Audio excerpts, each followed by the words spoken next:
24th of September 2010. These are our physicists, Davide, Marco, Daniele and Enrico. Atoms and molecules which form matter in any state of aggregation, solid, liquid or gaseous, keep moving. We say that they are in thermic agitation. The temperature, instead, is an indicator of the state of thermic agitation and is measured by using the thermometer. The most popular scale in thermometers is the Celsius scale, in which the value 0 is assigned to the temperature of melting ice, a mixture of water and ice, and the value 100 to the temperature of boiling water. The interval between these two temperatures is divided into 100 parts, each of which is called Celsius degree.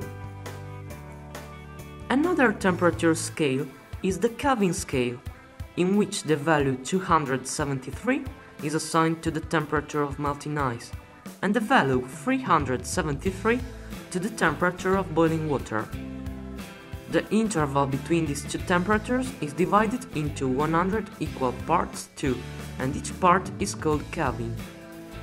The value 0 in the Kelvin scale corresponds to absolute zero, a temperature that can't be reached.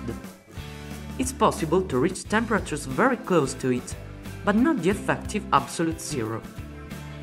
This feature is the real advantage of this scale. The Kelvin scale is an absolute scale, because there aren't negative values.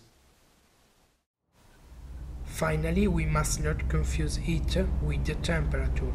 Heat is a form of energy in transit which passes naturally from warmer objects to cooler objects. To perform the first experiment, we need a calorimeter, a pot, a thermometer, pliers, and an homogeneous metal object of which we know the specific heat. In this case, it's a steel ball, which has a mass of 55 grams.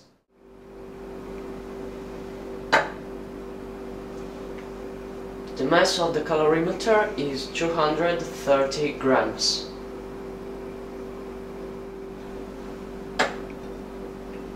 Instead, the calorimeter with the water inside is 430 grams, so the amount of water filled in the calorimeter is 200 grams.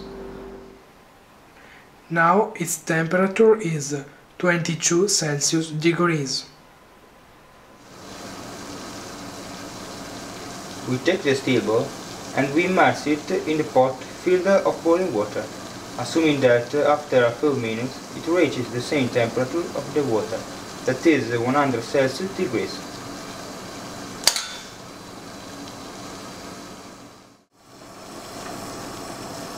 When we put the hot object in the calorimeter, it won't absorb all the heat of the water, since part of the heat is absorbed also by the calorimeter plus thermometer plus agitator system.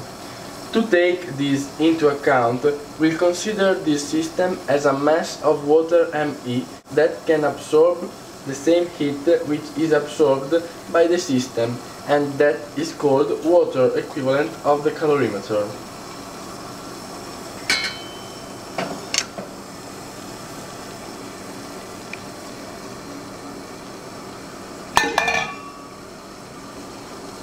We put the hot object in the calorimeter and we mix with the agitator till the equilibrium temperature is reached.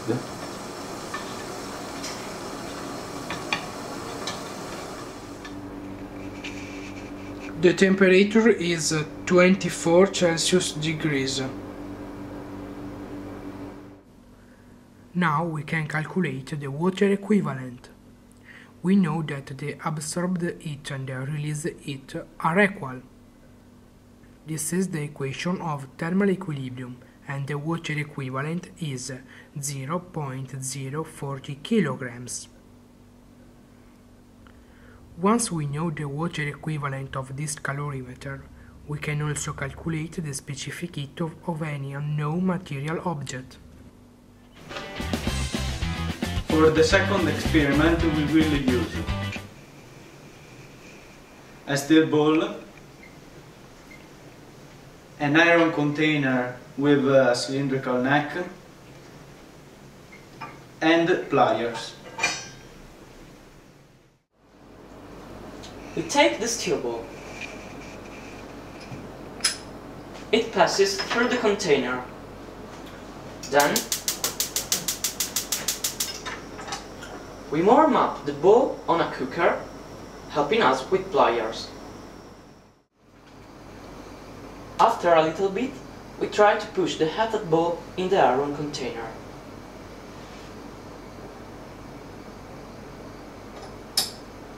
And we note that it doesn't pass through, because its volume is larger than before. That's all for now. Greetings from Davide, Marco, Daniele, and Matteo.